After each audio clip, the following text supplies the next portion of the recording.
ሰላም ሰላም ጤና ይስጥልን ውድ የጋት ሚዲያ ቤተሰቦች እንደያላችሁበት ሀገር የሰዓት አቆጣጠር እንደምን አላችሁ?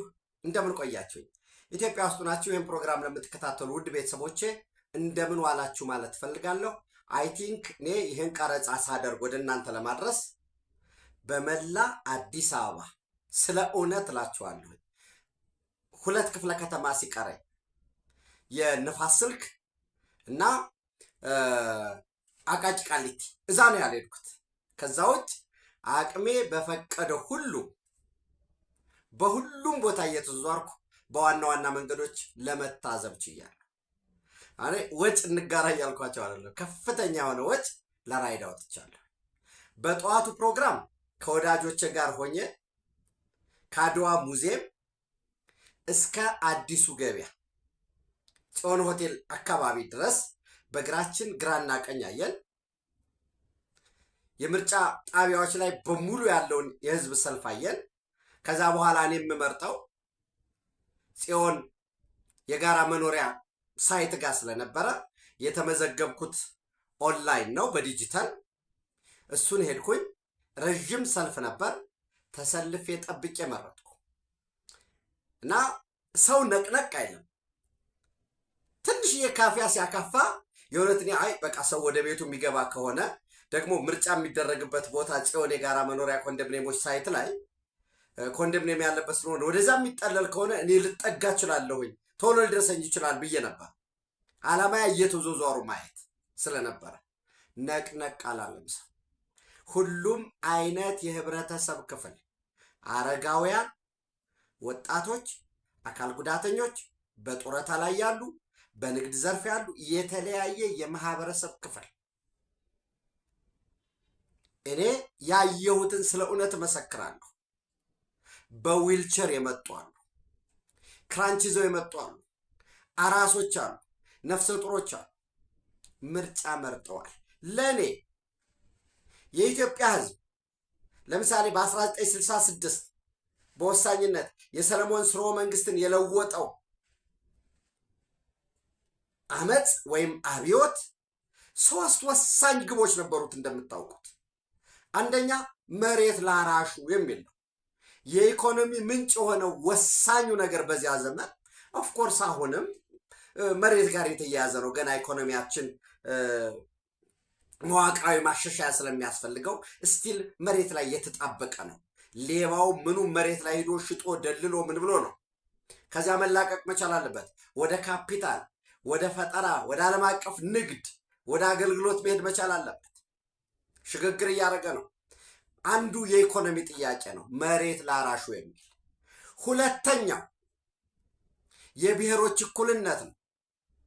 ሶስተኛው አዎ የመሬት ላራሹ ጉዳይ ከነውስንነቱ መሬትን የመንግስት አደረገ ዋቴበር ብንልም ከፊውዳሉ ተነጥቆ ለሰፊው ጭቁን አርሶ አደር ተላልፏል።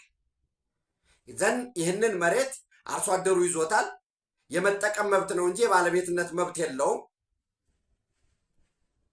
ልክ ሊዝ ጋር እንዳለው የመሬት ሊዝ እንዳለው መሬቱ የመንግስት ነው። አንተ ግን በዛ ሊዝ ላይ በተወሰነ በተገደበ ዓመት የመጠቀም መብት አለ። ችግር የለው። ከዚህ በፊት አርሶ ሲሶም አያገኝም ነበር። ከ3 እጅ አንዱን ለራሱ አድርጎ 3ቱን 1/4 ብለን ብንወስድ ለሱ 1/4 ይደርሰዋል። 3 እጁን ለፊውዳል ይሰጣል። ከዛ ደግሞ ግብር ክፈል ይባላል። የቆሎ ግብር የምናምን ኦልሞስት ድሃና ድህነትን ብቻ የሚሰብክ የነበረው መሬት ሽግግር አደረገ። ቀሪ ነገሮች አሉ ወይ? አዎ እነሱን ማየት ነው። ሁለተኛው ብሔሮች እኩልነት ነው። የብሔሮች ጥናት ኢንስቲትዩት ወዘተረፈ እያለ ደርግ ሊያጠና የሞክረው በኋላ ኢህአዴግ የተገበረው ሌላ ነገር አይደለም። በነገራችን ላይ የብሔሮች ጥናት ኢንስቲትዩት ያለውን የብሔሮች አሰፋፈር ወዘተረፈ እሱን ወስዶ ከዛ ኢትዮጵያን በሚበትን በሚያጣላ ዛሬ የምናየውን ግጭት በሚፈጥር መልኩ አድርጎታል።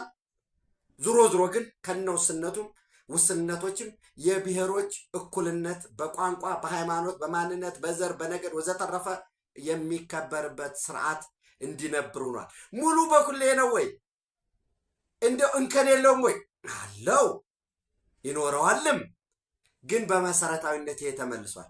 ሶስተኛው ይዘውት የተነሱት ጥያቄ ህዝባዊ መንግስት ይመስረት ነበር። ያ ህዝባዊ መንግስት ሊመሰረት አልቻለም። ውስንነት አለበት። ደርግ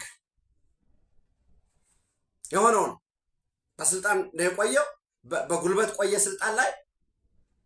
የኢትዮጵያ ህዝባዊ ዲሞክራሲያዊ ሪፐብሊክ የሂድሪን መሰርታለን ብሎ ህገ መንግስት አጸድቃለሁ እያለ ወዲያው አዲስ ኃይል ህገ መንግስቱ ወጣ። ግን ሳይተገበር ነው ስልጣን የለቀቀው። ኢህአዲግ መጣ። ምርጫ ተደርጓል በተከታታይ።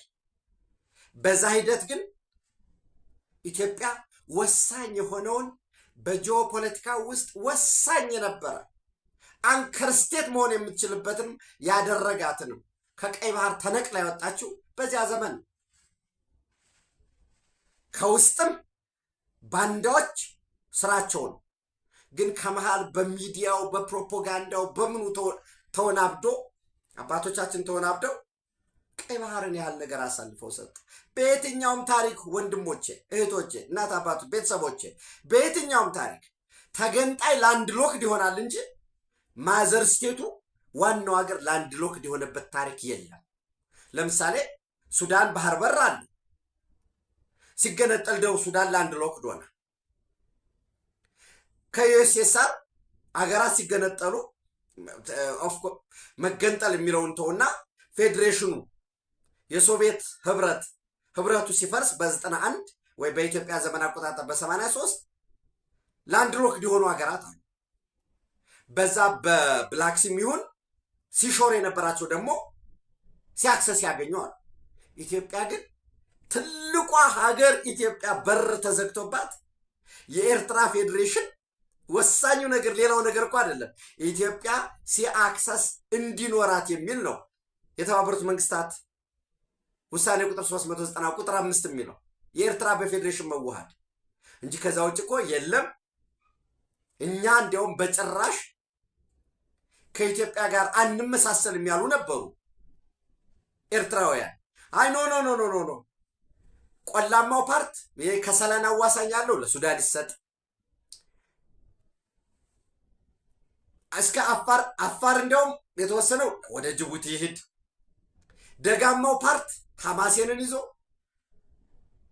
ለኢትዮጵያ ይሰጥ የሚል የቀረበ ነበር። የለም እማትነጣጠል አንዲት ኤርትራ ነው የምታስፈልገን፣ እኛ ነፃ ሀገር ነን የሚሉ ደግሞ የሚከራከሩ ቡድኖች ነበሩ። በዚያ መሃል ደግሞ እያወራን ያለ ነው ስለ ታሪክ ከሆነ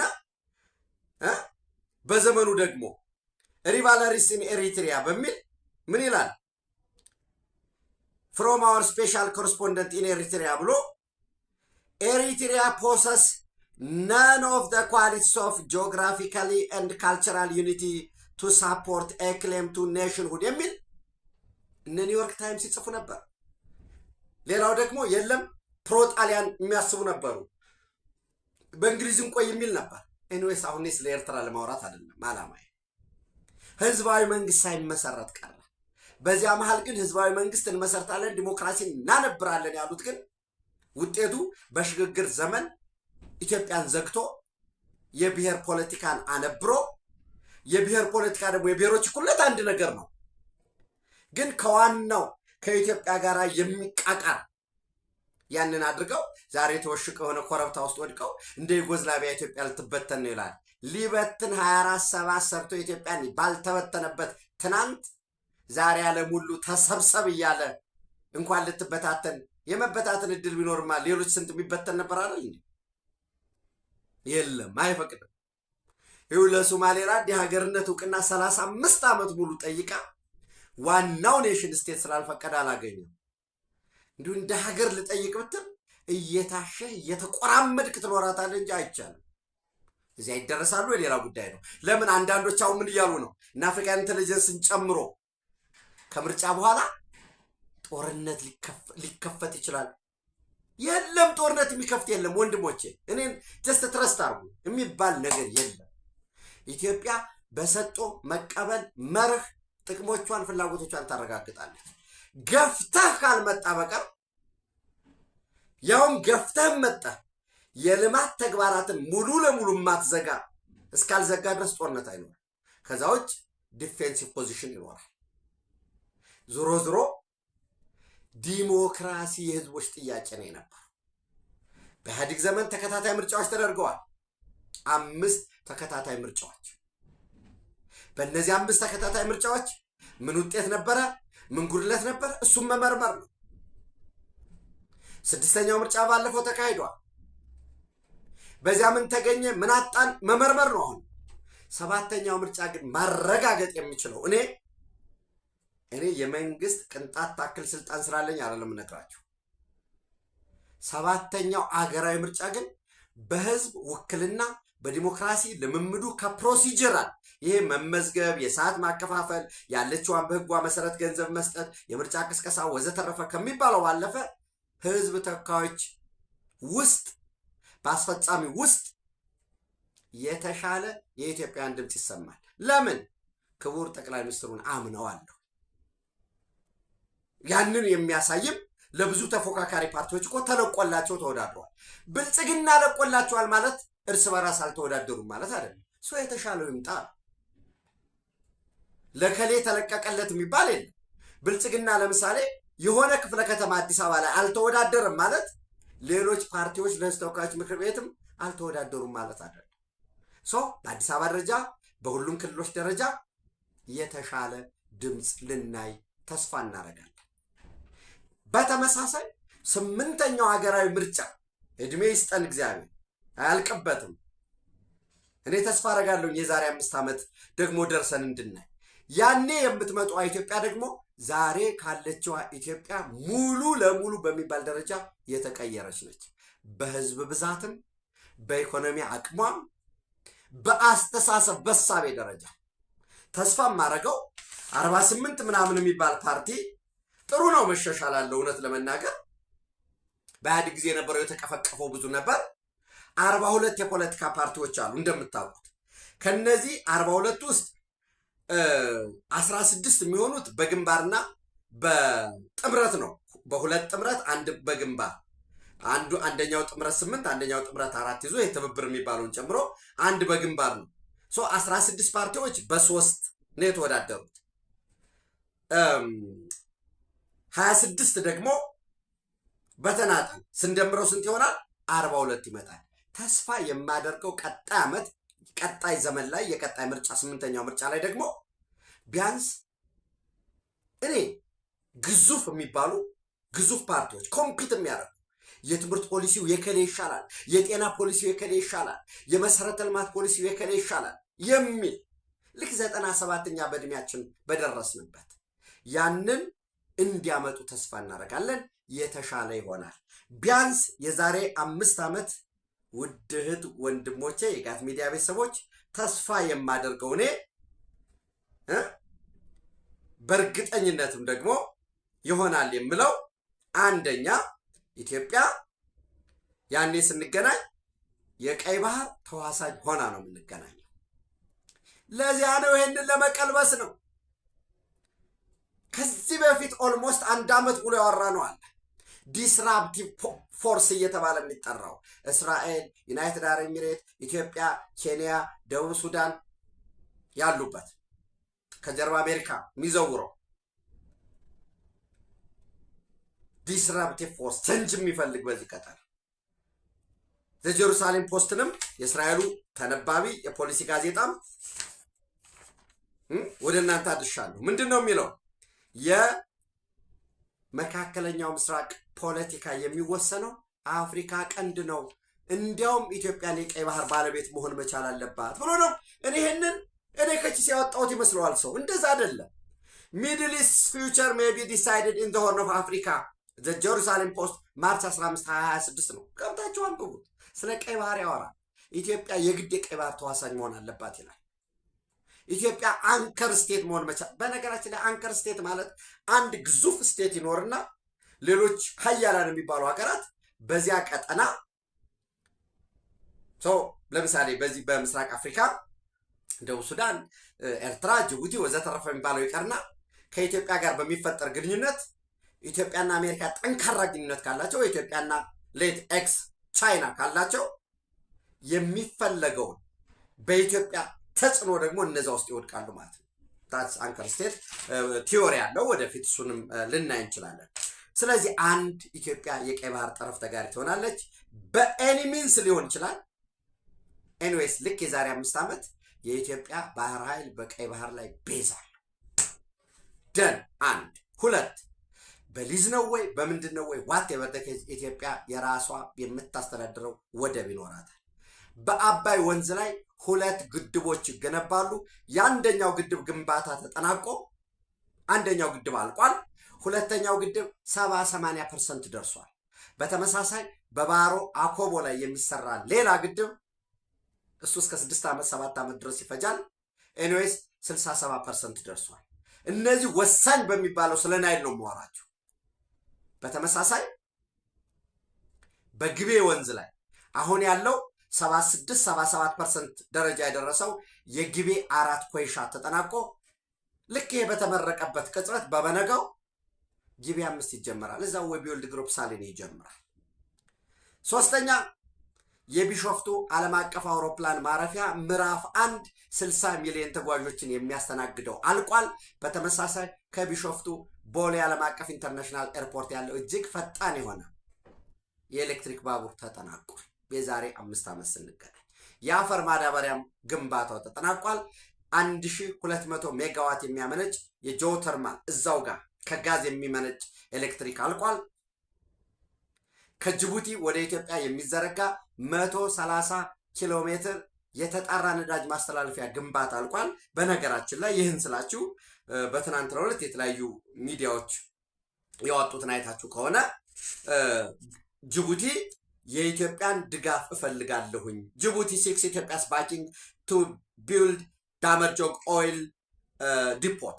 እንግዲህ የመጀመሪያው እንደምታውቁት ኢትዮጵያ ጅቡቲ የሚባለው የጅቡቲ ወደብ ያው ብዙ ወደቦች አሉ። ጅቡቲ አለ፣ ዳመርጆግ አለ።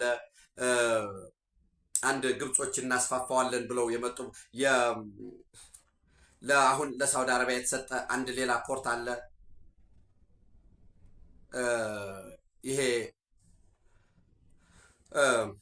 ኤኒዌይስ ይሄ ዳመርጆግ የፈሳሽና ልዩ የሆነ ወደብ ነው። እዛ ላይ ከዚህ በፊት 5 ሚሊዮን ቶን የሚይዝ ነው የነበረው። 5 ሚሊዮን ቶን እንግዲህ አንድ ቶን ምን ያህል ሚሊዮን ሊትር ነው የሚለውን አባስታችሁ 5 ሚሊዮን ቶን ነበር አቅሙ የነበረው። ይሄ ኦብቪየስሊ አልቋል። የምትስተናገድበት ኢትዮጵያ ነች። ይሄ ምንድን ነው የሚባለው የነበረው ኤሚሬትስ ናሽናል ኦይል ካምፓኒ የሆነ ሆራይዞን ዲፖት ያ ሙሉ ለሙሉ ካፓሲቲው ስላለቀ ሌላ ዶራሌህ ላይ አንዱ ዶራሌህ የሚባል ጅቡቲ ፖርት አላቸው። ዶራሌህ አለ ሁለተኛው፣ ሶስተኛው ደግሞ ዳመርጆግ አለ፣ አራተኛው ለሳውዲ አረቢያ በኮንሴሽን በአግሪመንት ለ30 ዓመት የተሰጠው የታጁራ ወደብ አለ። የታጁራ ወደብ ሲጀመር የተሰራው ፕራይመሪ ለኢትዮጵያ ነው፣ ፖታሽ ለማስተላለፍ በሚል ነው። የሚኒራል ፖርት ነው የሚባለው። ኦብቪየስሊ ከዛ ጋር የተያያዛለው ለኢትዮጵያ እንስጥ ብሎ የነበረው ተጠቀሙበት ሌላ የሆነ ካልኩሌሽን አለው። ኤኒዌይስ እሱን እንቶ ስለዚህ የጅቡቲ የነፃ ንግድ ቀጠና ጅቡቲ ፖርት ኤንድ ፍሪ ዞን ኦቶሪቲ የወደቦችና የነፃ ንግድ ቀጠናዎች እዛ ኢንዱስትሪያል ዞኖች ውስጥ አሁን ትልቅ አቅም ያለው እስከ 25 ሚሊዮን ቶን አቅም ያለው ለመገንባት የኢትዮጵያን መንግስት ገንዘብ እየጠበቅን ነው በሚል ያስቀመጡታል። እንግዲህ አዲሱ የበጀት ዓመት ኢትዮጵያ አሁን ዛሬ ያው ግንቦት 24 ነው፣ ጁን 1 ነው። ጁላይ 1 ላይ ሰኔ 30 እንዳለቀ አዲሱ የበጀት ዓመት ይጀምራል። ከዛ ውስጥ ኢትዮጵያ አጠቃላይ የዚህ የዳመርጆግ ሊኪድ ፐልክ ፖርት ዲኤልፒቢ ወደ 90 ሚሊዮን ሲጠይቅ የኢትዮ ጅቡቲ ሬልዌይ ኢንጂነር ታከለ ኡማ የሚመሩት የኢትዮጵያና የጅቡቲ የጋራ ንብረት የሆነው እስከ 49%። ይህን ደግሞ ወደ ገንዘብ ስትቀይሩት ሞሮለስ ወደ 44.1 ሚሊዮን ዶላር ኢትዮጵያ እንድትከፍል፣ ጅቡቲ ደግሞ ቀሪውን 45.9%። ይሄ እንደተጠበቀ ሆኖ ኢትዮጵያ ደግሞ ሌላ ምን ጠይቃለች? ዶራሌህ ፖርት ላይ 10 ሄክታር መሬት ጠይቃለች። ለዚያም ስምምነት ተደርሷል። እንዳትረሱ ብዬ ነው። ምንድን ነበር የሚለው ወደ እናንተ አቅርቤም ስለነበር ነው። ኢትዮጵያ ኢንቨስትመንት ሆልዲንግስ 10 ሄክታር ፕሎት ኢን ጅቡቲ ፎር ፊውል ስቶሬጅ ፋሲሊቲ። ስለዚህ ወደ ስንት አደገ ማለት ነው? አሁን ለምሳሌ ኢትዮጵያ እዚህ እስከ 35 ሚሊዮን ቶን በጋራ ከጅቡቲ ጋር 25 ሚሊዮን ቶን 60 ከዚህ በፊት የነበረው ደግሞ ሆራይዞን ደግሞ 5 ወደ 65 ሚሊዮን ቶን። ይሄ ደግሞ በቂ አይደለም። አሁንም ስቲል ለዚያ ነው ወደ በርበራ ከበርበራ ያለውን ለመጠቀም በተመሳሳይ የተጣራ ነዳጅ የሚተላለፍበት 130 ኪሎ ሜትር ፓይፕላይን ቬዝል ምንድነው ይሄ ፓይፕላይን በመገንባት ከዛ ወደ ኢትዮጵያ ውስጥ ደግሞ በሚገነባ ከባድ የሆነ ስትራቴጂክ ዲፖት ለማጠራቀም ሰው ይሄ እንግዲህ ሆርሙዝ ሰኞ ቀን ተዘግቷልና ማክሰኞ ይዘጋል ማለት አይደለም። እንግዲህ በኃይለ ሥላሴ ዘመን የደነቆረ እንደዛ ከሚላል ኢትዮጵያን በአስተማማኝ ደረጃ የነዳጅ አቅሟን ለማሳካት ነዳጅ ብቻም ሳይሆን ይሄ ኢነርጂ ሴክተሩን በሚል ልንወስደው እንችላለን። እሱ እየተሰራ ነው። ዞሮ ልክ የዛሬ 5 ዓመት ይሄ ተጠናቆ ማዳበሪያ ኢትዮጵያ ይህን ያህል ገቢ ግኝት አገኘች የሚባል እንጂ ያኔ ስንገናኝ ከማዳበሪያ ይህን ያህል አገኘች የሚባልበት ዘመን እንዲኖር ነው የሚጠበቀው። በተመሳሳይ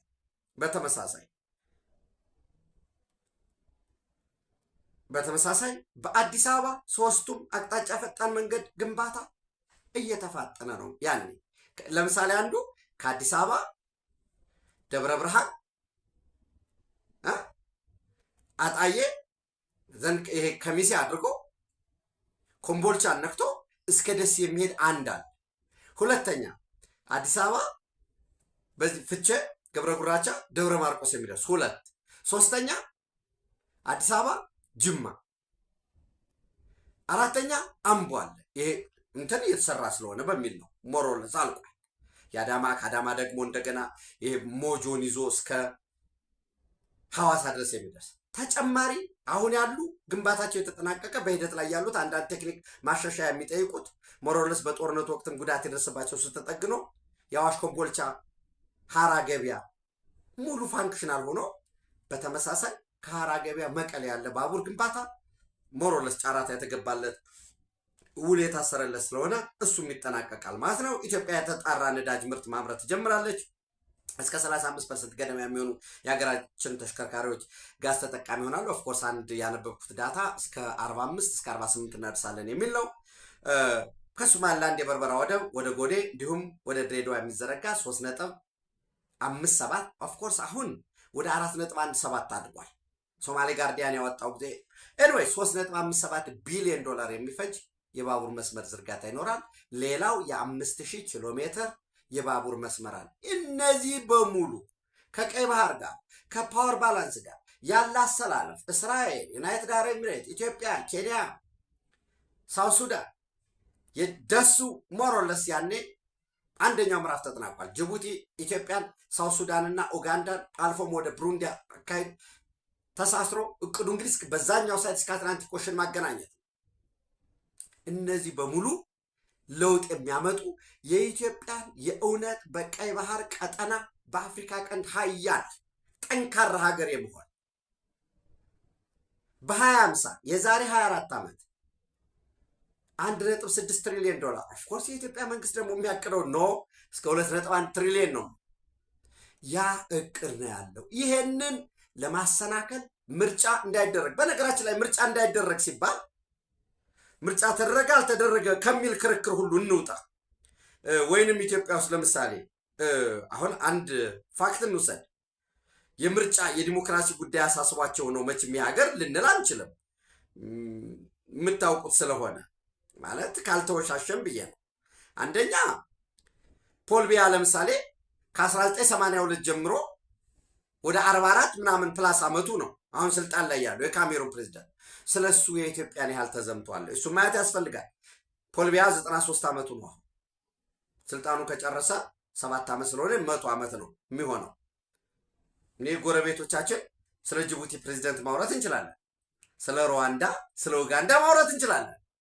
ይህን ያህል የተቀናጀ ዘመቻ ተከፍቶባቸዋል። አይደለም። ኢትዮጵያ ስለ ቀይ ባህር የተነሳ ጉዳይ አለ። ኢትዮጵያ በአፍሪካ ቀንድ ሀያል የመሆን አንከር ስቴት የመሆን ህልም አለ። የኢትዮጵያ ኢኮኖሚ ከመሰረቱ እየተቀየረ ነው። አይ ኖ ኢትዮጵያ ስታድግ ስለሚቀኑብን እንደዚህ ምዕራባውያን ምናምን አለ። ያ አይደለም ጉዳይ። የኛ እድገት ወደ ቀይ ባህር መምጣት 24/7 ፓኒክ የሆናቸው ሀገራት ነው። ኢትዮጵያ በዚህ ሁኔታ በዚህ ኖ ምንድነው ድርድር የሚባለው ወዘተረፈ ሲኤፍኤ ምናምን መፈረም ምናምን ኮኦፕሬቲቭ ፍሬምወርክ አግሪመንት ለምን አልገባም እያሉ እኮ የሚጠይቁ አሉ። ከኛም ሳይ ኖ እኛ ለህዳሴ ግድብ ነበር የፈለግነው። አሁን እኮ ኮኦፕሬቲቭ ፍሬምወርክ አግሪመንት ቢተገበር ጥሩ ነው፣ ግን ያን ያህል አስገዳጅ ነው እኛ የምንለምንበት ነገር የለም እያለ ነው።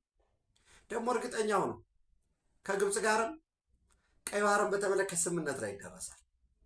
ለምን 2-3 ግድብ አለን ወሳኝ። ባሮ አኮቦ የናይል አንድ አካል ነው። ዋይት ናይል አለ፣ ብሉ ናይል አለ። በራሳችን በድላችን እኮ ምን አሉ ህዳሴ ግድብ 74 ቢሊዮን ኪዩቢክ ሜትር ውሃ ይዟል የሚባለው ውሸት ነው አሉ እኮ። ያለው 64 ነው፣ 10 ቢሊዮን ውሸት ነው አሉ።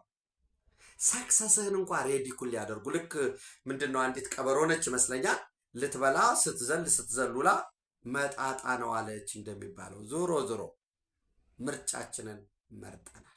አሁን 12 ሰዓት ከምናምን ይሆናል እናንተ ጋር ሲደርስ ሆፕፉሊ 12 ተኩል እንደዛ ነው ተስፋ ማረገው። ምርጫው በሰላም ተጠናቋል። ሶ ፕሮፓጋንዳው ቀጣይ ምን ይሆናል? ከዚህ ወደዚህ ሲዘዋወር የነበረውን የምርጫ ሳጥን ጀግናው ፋኖ ማረከው ወዘተረፈ ወደሚል ወደ ተራ ነገር ያደርጋል። ጦርነት ሊኖር አይችልም። አሁን አፍሪካን ኢንተለጀንስ ከምርጫው ማግስት ጦርነት ይከፈታል ብሎ አውጥቷል። ለምን? ኢትዮጵያ የሚያስቀና ልማት አላት፣ የምትፈልገው ነገር አለ። ጦርነት ውስጥ ለምሳሌ ብትገባ 1 ቢሊዮን 2 ቢሊዮን እስከ 5 ቢሊዮን ዶላር ሊጠይቅ ይችላል ጦርነቱ። እያንዳንዷ የምትተኮሰዋ ጥይት ሬሽኗ ምናምን ገንዘብ ነው። 300 ሚሊዮን ዶላር ካለን በአፍሪካ ምርጥ የሆነ አውሮፓውያን አለን ብለው ጥቂት አውሮፓውያን የሚመጻደቁበትን ሆስፒታል ግንባታ እናከናውንበታል። እየተሰራም ስለሆነ ብዙም የምታውቁት ያው እየተሰራ በ300 ሚሊዮን ዶላር በአፍሪካ እጅግ ልዩ የሆነ ሪሰርች ሴንተር ጭምር ያለው ልክ የዘመኑን አሜሪካም አውሮፓም የታጠቀ እየተሰራ ነው። ይህንን ስለመስራት 300 ሚሊዮን ዶላር ካለ ወደ ውጊያ 400 ሚሊዮን 1 ቢሊዮን ዶላር ለውጊያ ከምታውል የወንዝ ተፋሰስ ሰራበታል፣ የገበያ ማዕከላት ትገነባበታል። ለዜጎቻችን የቤት ችግር አንገብጋቢ ነው፣ እሱን ትሰራበታል። ምርጫው በቃ ተጠናቀቀ፣ የኢትዮጵያ ጣፈንታ አለቀ ማለት በቃ አለቀ። እዚህ ጋር አይደለም። ቀጣይ የቤት ስራዎች አሉ። የህዝባችን የመልካም አስተዳደር ጥያቄ አለ። የመዋቅር ማሻሻያ ጥያቄዎች አሉ። ሌቦች አሉ በተለያየ ቦታ ያሰገሰጉ፣ እነሱን ማጥናት አለ።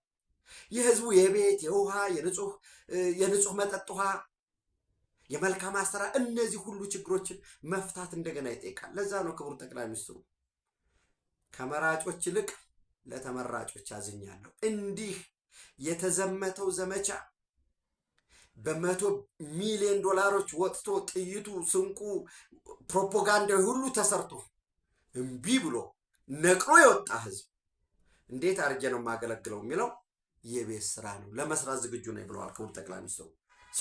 እንኳን ደስ አላችሁ፣ እንኳን ደስ አለን ነው ማለት የምፈልገው። አልሸባብ እንኳን ዓለም አቀፉ አሸባሪ የተባለ ድርጅት ምርጫ የለም ምርጫ የሚባል ነገር አልሰማም አላል። የኛዎች ግልገል አሸባሪዎች ግን ምርጫ ታረግና ዋ ብለው ቦምብ ወርውረዋል፣ በተለያየ ቦታ ጉዳት አድርሰዋል። ለዚያውም እኮ እዚህ ቦታ ቦምብ ተወረወረ፣ እዚህ ቦታ ባጃጅ ጋር እንደዚህ ተጠመደ ምናምን፣ በሺዎች የሚቆጠሩ ቦምቦች፣ በ10 ሺዎች የሚቆጠሩ ተተኳሾች፣ በየጊዜው ጠመንጃዎች፣ አርፒጂዎች በሙሉ ሲያዙ ነው የኖሩት። ይህ ሁሉ መሰናክል ታልፎ የውጩ የሚዲያ ዘመቻ፣ አንዳንዱ እኮ በነገራችን ላይ ኡጋንዳ ቁጭ ብሎ አንዱ ደግሞ አሜሪካ ቁጭ ብሎ ከመስከረም 30 በኋላ መንግስት የለም ይላል። በጥገኝነት እኮ እዛ ቁጭ ብሎ ነው። በነገራችን ላይ ሁሉም ኮፒ የሚያደርጉ ከህዋት ነው።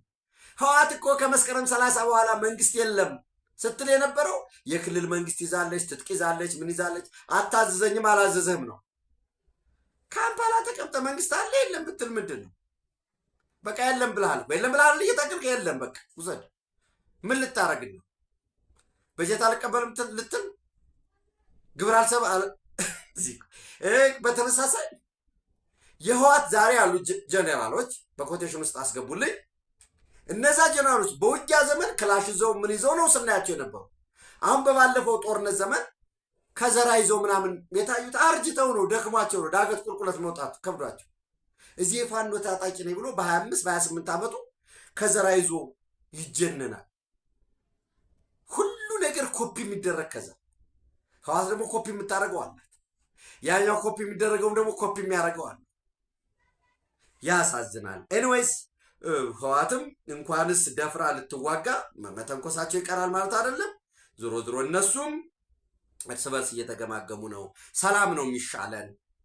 የለም እኛ በስራ አስፈጻሚ ደረጃ ከምንወስን ወደ ማዕከላዊ ኮሚቴ ሄዶ ይታይ ያሉ ስራ አስፈጻሚዎች ተጠርገዋል። ለምሳሌ ፍስሐ ሀብተጽዮን ታስታውሳላችሁ? እዚህ ቤት እኔም ስላቀረቡት ዶክተር ፍስሐ ሀብተጽዮን፣ ዶክተር ሰለሞን ኪዳነ የለም እኛ ከምንወስን ወደ ማዕከላዊ ኮሚቴ ይወሰድና እንወያይበት፣ ኢብን ጠቅላላ ጉባኤ የምንጥራ የፕሪቶሪያን ስምምነት ከምንጥስ መንግስት ከምንመሰረት ህዝባችን ባላገገመበት ሁኔታ መልሰን ለአደጋ እንዳርገዋለን ያሉ ሰዎች ናቸው። ያኔ ህወሓት አክሱም ላይ ስብሰባ ከመጥራቱ በፊት መቀሌ ላይ በነበረው ውይይት አሰናበቷቸው። እነዚህን አሰናብተው ተወልደ ገብረ ጻድቅና ዶክተር ኪሮስ ጉሽ። እንግዲህ ዶክተር ኪሮስ ጉሽ ማለት አክሱም ዩኒቨርሲቲ ሲያስተምር የነበረ ከአክሱም ዩኒቨርሲቲ በዝውውር ወደ መቀሌ መጣሁኝ አለ። ዘን መቀሌ ከመጣ በኋላ የትምህርት ቢሮ ኃላፊ ሆኖ የተሾመ። እንግዲህ የሚወጡ መረጃዎችን በደንብ ማየት ያስፈልጋል። እኔ ያለኝ መረጃ ግን ከአክሱምም ከመቀሌም ራሱ ከትምህርት ቢሮም ደሞዝ ይቀበል ነበር ነው። ይህን ያህል ምን ያህል ማለት ሌባ ላመሉ ዳቦ ይልሳል ካልሆነ በቀር እኮ በጣም የሚዘርፍ ሰው ነው። ኤኒዌይስ እሱ ተተክቷል። ተወልደ ገብረ ጻድቃን፣ ተወልደ እውርና ዶክተር ኪሮስ ጉሽ ወደ አስፈጻሚነት መጥተዋል። ሁለቱ ተሰናብተው ማስጠንቀቂያ ተሰጣቸው። ደግሞ ታላይ ገብረ መድንና ሊያ ካሳ ማስጠንቀቂያ ተሰጧቸዋል። አለም ገብረ ውሃድም ከፍተኛ ማስጠንቀቂያ ተሰጥቶታል። በዚህ መሰረት ተወልደ ገብረ ጻድቅ የውሃ ቢሮ ኃላፊ ሆኖ ተሹሟል። ፕሮፌሰር ክንፈ አብርሃ ደግሞ የመሬት አስተዳደር ቢሮ መምህዳር መሬት የትግራይ መሬት ቢሮ አስተዳደር ሆኖ ተሹሟል። የፈለገው ብታጨበጭብ ብታለቀልቅ ለደብረ ጽዮን ለስብሐት ዳይናስቲ የማትገዛ ከሆነ ትጠረዛለህ ነው እና ህወሓቶች አፋብንንም በጥብቅ እየገመገሙ ነው ያሉት። በነገራችን ላይ ምርጫ ለማደናቀፍ ተልኮ የተሰጠው ሰለሞን አሊ የሚባለው የልጅ ኢያሱ ኮር ዋና አዛዥ በተገኘበት በቁጥጥር ውስጥ እንዲውል ወይንም እንዲደመሰስ የወሎ ፋኖ ምኒልክ እዝ ተብሎ የሚጠራል። ምኒልክ እዝ አስብ፣ ስሙንም እንዴት እንደሚያበክቱት። በነገራችን ላይ የልጅ ኢያሱ ማለት አእምሮህ ላይ እነዚህን ሰዎች ኢትዮጵያን ብለው ኢትዮጵያን ለማጽናት ኢትዮጵያን ለማነበር ከውስጥ ባንዳ ከባዳ የተፋለሙ ሰዎችን በየዘመናቸው ውስነት ቢኖራቸው ለመለላክ ስማቸውን ይዞ ይጠቀማሉ። እና ደሳን ብርሃን ማን ነው? በሰሜኑ ጦርነት ወቅት ምን ሲሰራ ነበር? አሁን ለምሳሌ ህወሓት ጦርነት ሊያውጅ ነው ምናምን ብለው የሚተነትሙ ሰዎች እየተዋጋረ እንደ ባለፉት በሙሉ ፋኖን ሸኔን በየአካባቢው የሚያደርጉ ማን ነው? እዚህ ያለውን እያጸዳሁ በህርክ ቁጥር እዛ እጁን እየሰበሰብከው ነው የሚመጣ። ዞሮ ዞሮ የሰለሞን አሊ የሚባለው የልጅ ኢያሱ ኮር ዋና አዛዥ በተገኘበት እንዲደመሰስ ወይንም ተይዞ እንዲቀርብ ደሳን ብርሃን የሚባለው የወሎ ፋኖ ምኒልክ እዝ ዋና ሰብሳቢ አዟል። በነገራችን ላይ ሞርታር ወደ ከተማ እየተኮሱ ኩታበር የሚባል ምርጫ ክልል ላይ ለተወሰነ ሰዓት አደናቅፎ ነበር። ተመልሶ ነው ምርጫው የተካሄደው እና አልሸባብ እንደዚህ ምርጫ አደናቅፋለሁኝ ዋት መርጡና አላለ። የህዝቦች የዲሞክራሲ ጥያቄ ነው። አንተ ሲጀመር በኃይል ነው ስልጣን የምቆጣጠር ካልክ እዛ ነው እንጂ የሆነ ቢሮ ኃላፊ እኮ ብልጽግና ሲያነሳ ወይ ሊቀይር ነው ሲባል ጫካ ሆኖ ማስጠንቀቂያ ይሰጣሉ። ያ ምን አለ የሚለውን ውስጡን በደንብ እንድትፈትሹም ይጠቅማል። ዞሮ ዞሮ ሌላው የሶማሊያ እንግዲህ ከ3 ቀን በኋላ ጁን 4 ላይ ዛሬ ጁን 1 ነው። ሰኞ፣ ማክሰኞ 2፣ ሮብ 3፣ ሐሙስ 4 ሐሙስ ትልቅ ሰላማዊ ሰልፍ ተቃዋሚዎች ጠርተዋል።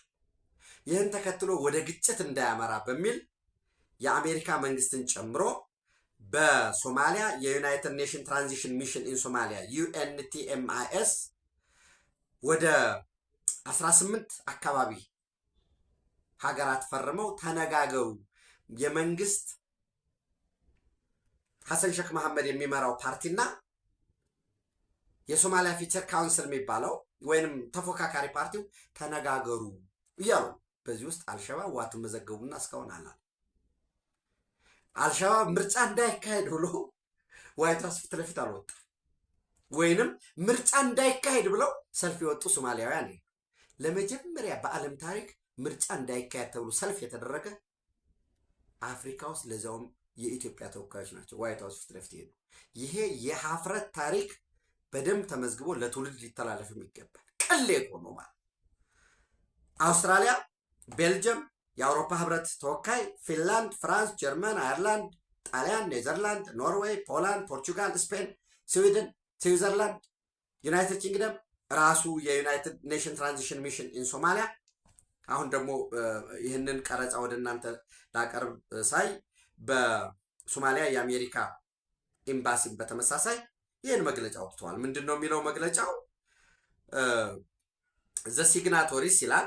The signatories of this joint statement are concerned by the current situation in Somalia.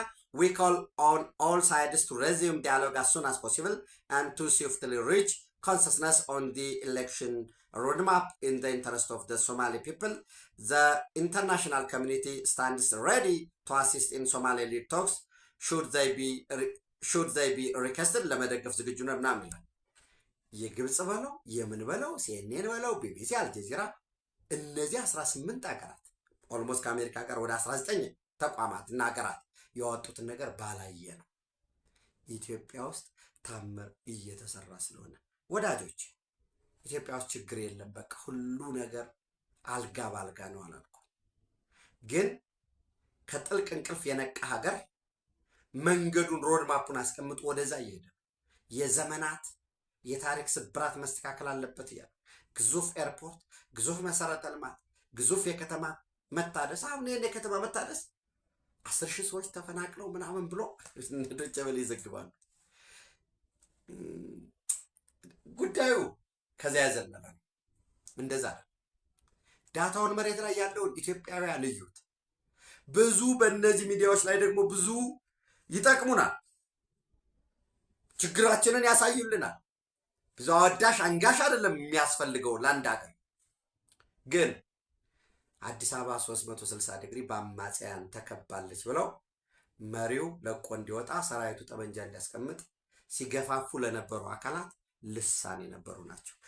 ከመካከለኛው ምስራቅ ጋራ በተለይ ከአሜሪካ፣ እስራኤል፣ ሊባኖስ፣ እስራኤል ጋራ መረጃ ነበረ። ጊዜያችሁን ላለመሻማት እዚህ በቀናል። ኢትዮጵያ በክብር ለዘላለም ትኑር። ሸር አርጉ፣ ላይክ አርጉ፣ ሰብስክራይብ አርጉ። የጋት ሚዲያ ሜምበር ሁኑ። ጋት ሚዲያን በሱፐር ቻት በሱፐር ታንክስ ደግፉ። ከምንም በላይ እንኳን ደስ አለን፣ እንኳን ደስ አላችሁ። የኢትዮጵያ መጪው ዘመን ብሩህ ነው። ቴንኪው